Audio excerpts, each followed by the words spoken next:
जय श्री कृष्ण। राधे राधे। आज हम आपको बताने जा रहे हैं व्रतोपवास। व्रत किस प्रकार से करना चाहिए, कैसे करना चाहिए। क्योंकि बहुत लोगों के प्रश्न होते हैं, व्रत में क्या खाएं क्या ना खाएं, क्या करें क्या ना करें। आज के इस वीडियो को आप पूरा वीडियो देखें, जिससे कि आपको व्रत की महिमा समझ में आएगी और किसी भी प्रकार की कोई गलती आपसे नहीं होगी व्रत करने में। शास्त्रों में मनुष्यों के कल्याण के लिए यज्ञ, तपस्या, तीर्थ सेवन, दान आदि अनेक साधन बताए गए। उनमें से एक साधन है व्रतोपवास। व्रत करना, उपवास करना। और इसकी बड़ी महिमा है। अंतःकरण की शुद्धि के लिए व्रतोपवास आवश्यक है। इससे बुद्धि, विचार और ज्ञान तंतु विकसित होते हैं। शरीर के अंतस्थल में परमात्मा के प्रति भक्ति, श्रद्धा और तल्लीनता का संचार होता है। अर्थात ईश्वर के प्रति हमारी आस्था जो है और बढ़ जाती है जब हम व्रत और उपवास करते हैं। पारमार्थिक लाभ के साथ साथ व्रतोपवास से लौकिक लाभ भी होते हैं। व्यापार, व्यवसाय, कला कौशल, उत्साह पूर्वक व्यवहार कुशलता का सफल संपादन किए जाने में मन निग्रहित रहता है, जिससे सुखमय दीर्घ जीवन के आरोग्य साधनों का स्वतः संचय हो जाता है। यद्यपि रोग भी पाप है, यद्यपि रोग जो है वह पाप है, और ऐसे पाप व्रतों से दूर होते ही हैं। तथापि कायिक, वाचिक, मानसिक, सांसर्गिक पाप, उपपाप, महापाप आदि भी व्रतोपवास से दूर हो जाते हैं।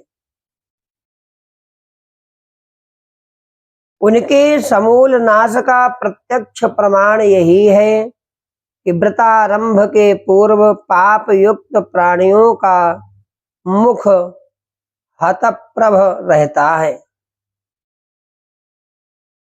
और व्रत की समाप्ति होते ही वह सूर्योदय के कमल की भांति खिल उठता है। पूर्ण प्राप्ति के लिए किसी पूर्ण तिथि में उपवास करने या किसी उपवास के कर्मानुष्ठान द्वारा पूर्ण संचय करने के संकल्प को व्रत कहा जाता है। यम, नियम और सम, दम आदि का पालन, भोजन आदि का परित्याग अथवा जल फल आदि पर रहना तथा समस्त भोगों का त्याग करना, ये सब व्रत के अंतर्गत समाहित होते हैं। शास्त्रोक्त नियम ही व्रत कहे जाते हैं। व्रती को शारीरिक संताप सहन करना पड़ता है, इसीलिए इसे तप भी कहा जाता है। इंद्रिय निग्रह को दम, मनोनिग्रह को सम कहा गया है। व्रत में इंद्रियों का नियमन, संयम करना होता है। इसलिए इसे नियम भी कहते हैं। क्षमा, सत्य, दया, दान, शौच, इंद्रिय संयम, देव पूजा, हवन, संतोष और चोरी का अभाव। इन 10 नियमों का पालन सामान्यतः सभी व्रतों में आवश्यक माना गया है। सभी पापों से उपाव्रत निवृत्त होकर सब प्रकार के भोगों का त्याग करते हुए सद्गुणों के साथ वास करना ही उपवास कहलाता है। उपवास करने वाले व्रती को स्नान आदि क्रिया से शुद्ध होकर देव, गुरु, ब्राह्मण, साधु, गौ की पूजा, सत्संग सेवन, भगवत कथा श्रवण तथा दान पूर्ण आदि के कार्य अवश्य करने चाहिए। जल, फल, मूल, दधि, हवि, ब्राह्मण की इच्छा, औषधि और गुरु पूज्य जनों के वचन, इन 8 से व्रत नहीं बिगड़ते। इन 8 से व्रत जो है नहीं बिगड़ते। जल, फल, मूल, दधि, हवि, ब्राह्मण की इच्छा, औषधि और गुरु अर्थात पूज्य जनों के वचन, इन 8 से व्रत नहीं बिगड़ते हैं। अब आप कोई औषधि लेते हो तो उसको अवश्य लें, उससे व्रत आपका खंडित नहीं होगा।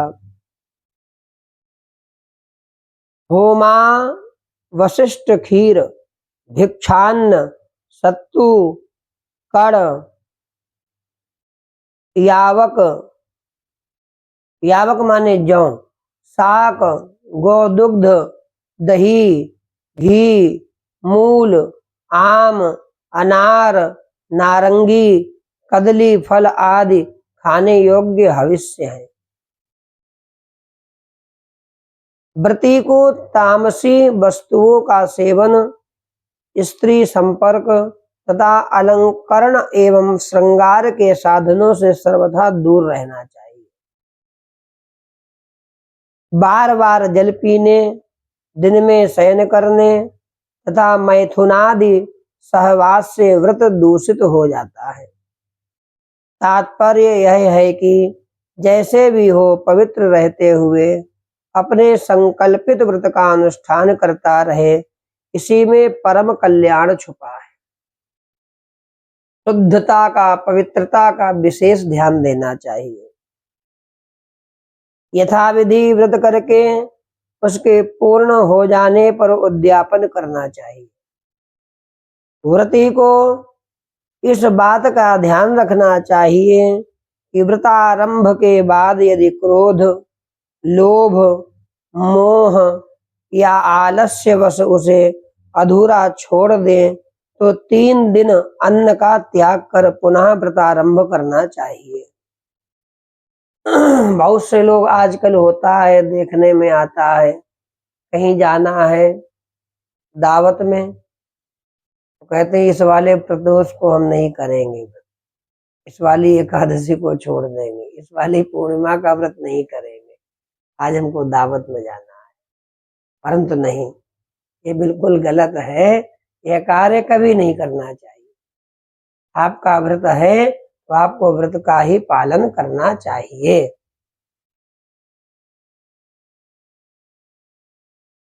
व्रत में तथा तीर्थ यात्रा और श्राद्ध में दूसरे का अन्न लेने से जिसका अन्न होता है उसी को उसका पूर्ण प्राप्त हो जाता है।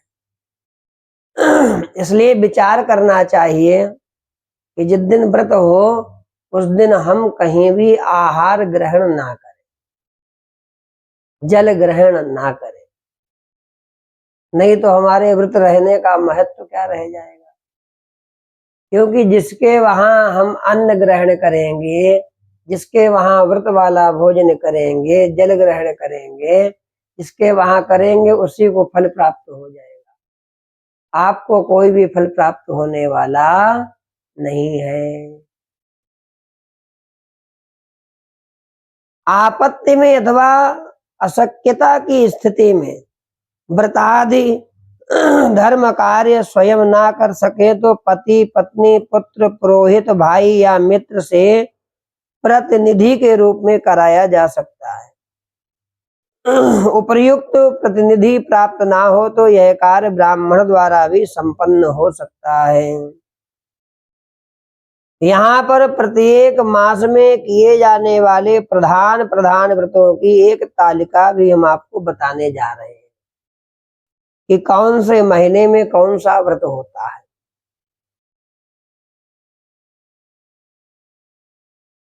व्रतों की पूर्ण विधि के ज्ञानादि के लिए व्रत ग्रंथों का तथा पुराणों और पूजा पद्धतियों को देखना चाहिए अथवा अपने घर के जो हमारे आचार्य हैं, पुरोहित हैं, पाधा हैं, उन आचार्यों के द्वारा व्रतों की विधि को पहले समझना चाहिए और फिर व्रत आरंभ करना चाहिए। सबसे पहला महीना होता है चैत्र का। संवत्सर प्रतिपाद पदाव्रत, संवत्सर प्रतिपदा व्रत, अरुंधति व्रत, सूर्य षष्ठी, रामनवमी, हनुमत जयंती, अशून्य शयन व्रत, भाद्र द्वादशी, ये चैत्र के महीने में व्रत होते हैं। अब वैशाख के महीने में अक्षय तृतीया, निम्न सप्तमी, गंगा सप्तमी, परशुराम जयंती, ये वैशाख के महीने में पड़ते हैं। ज्येष्ठ के महीने में वट सावित्री व्रत, निर्जला एकादशी का व्रत और गंगा दशहरा, ये जेठ के महीने में पड़ने वाले व्रत। अब आषाढ़ के महीने में पड़ने वाले व्रत जो हैं, हरिशयनी एकादशी, स्कंद षष्ठी, सूर्य सप्तमी, व्यास पूर्णिमा, जिसको हम लोग कहते हैं गुरु पूर्णिमा, ये आषाढ़ के महीने में व्रत किए जाते हैं। श्रावण के महीने में जो व्रत होते हैं उनको ध्यान लगाकर सुने। नाग पंचमी, दुर्गा अष्टमी, श्रावणी पूर्णिमा, ये श्रावण के महीने में किए जाने वाले व्रत हैं।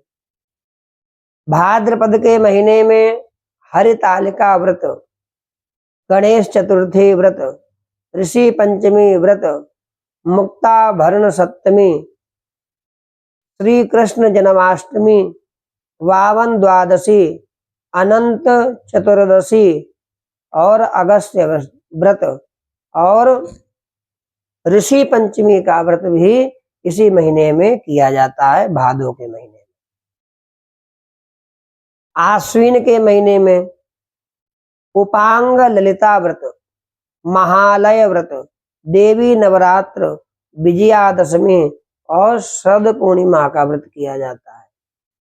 कार्तिक के महीने में करवा चौथ का व्रत, धन त्रयोदशी का व्रत, नरक चतुर्दशी का व्रत, दीपावली का व्रत, गोवर्धन अन्नकूट, यम द्वितीया, भीष्म पंचक व्रत, हरि प्रबोधनी, वैकुंठ चतुर्दशी, कार्तिकी पूर्णिमा, मनोरथ पूर्णिमा का व्रत किया जाता है। कार्तिक के महीने के व्रत है। मार्गशीर्ष के महीने में काल भैरव अष्टमी और दत्त जयंती का व्रत होता है। पौष के महीने में भद्राष्टमी और मकर संक्रांति। माघ के महीने में बसंत पंचमी, अचला सप्तमी, भीष्माष्टमी। फागुन के महीने में महाशिवरात्रि, होलिका आदि। हमने आपको सूक्ष्म व्रत बताए हैं, बाकी तो और भी बहुत सारे व्रत होते हैं।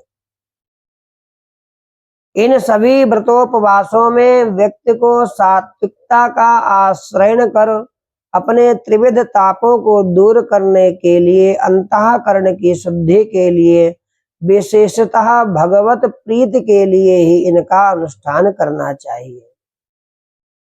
इनके अनुष्ठान से परम कल्याण होता है और व्रत करने वाले की जो बुद्धि होती है वह भी निर्मल हो जाती है और निर्मल बुद्धि वाले कोई भगवान भी प्रेम करते हैं। विचारों में सत्व गुण का उद्रेक होता है तथा विवेक शक्ति प्राप्त होती है। सत असत का निर्णय स्वतः होने लगता है और अंत में सन्मार्ग में प्रवृत्त होते हुए कर्ता या अनुष्ठाता लौकिक तथा पारलौकिक सुखों को प्राप्त करता है। इसीलिए व्रतोपवास की महिमा बताते हुए कहा गया है कि व्रतोपवास के अनुष्ठान से पापों का प्रशमन होता है,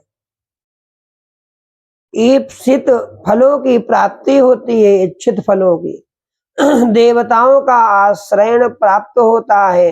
व्रती पर देवता अत्यंत प्रसन्न होते हैं और वे अपने अभिष्ट मनोरथों को प्राप्त करते हैं। इसमें कोई भी संदेह नहीं करना चाहिए। इसलिए सभी को सब व्रत करने चाहिए, स्त्री हो अथवा पुरुष हो, सबको व्रत करना चाहिए।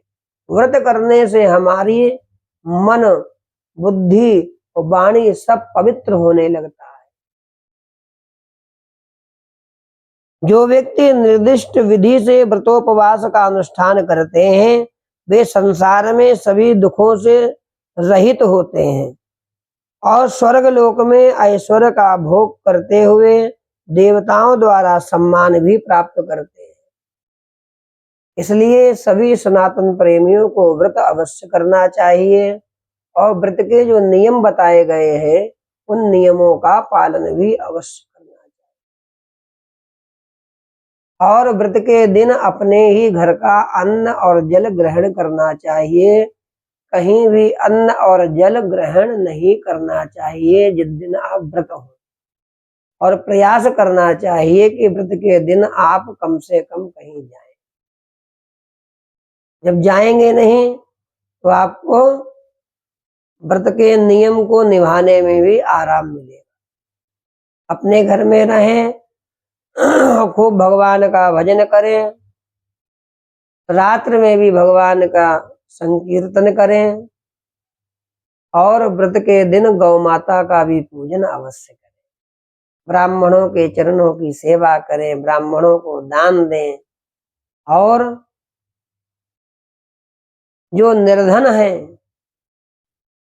जो जरूरतमंद प्राणी हैं उन पर दया भी करें, उनकी सहायता भी करें। यही सच्चा व्रत है। और व्रत के दिन अधिक से अधिक मौन रहने का भी प्रयास करें। जब भी बोले गोविंद का नाम बोले, जय श्री कृष्ण, राधे राधे बोले, खूब भगवान का नाम ले। आपका व्रत, आपका उपवास वह सफल हो जाएगा और आपको जीवन में भौतिक सुखों का लाभ होगा और अंत काल में प्राण तन से सुगमता से निकलेंगे और ज्योत जाकर ब्रह्मांड में लीन हो जाएंगे। व्रतों की बड़ी महिमा है। जय श्री कृष्ण, राधे राधे। हमारे इस वीडियो को आप लोग अधिक से अधिक अपने बंधु बांधवों को भी भेजें जिससे कि व्रतों की महिमा सभी लोग ग्रहण कर सके। जय श्री कृष्ण। हर हर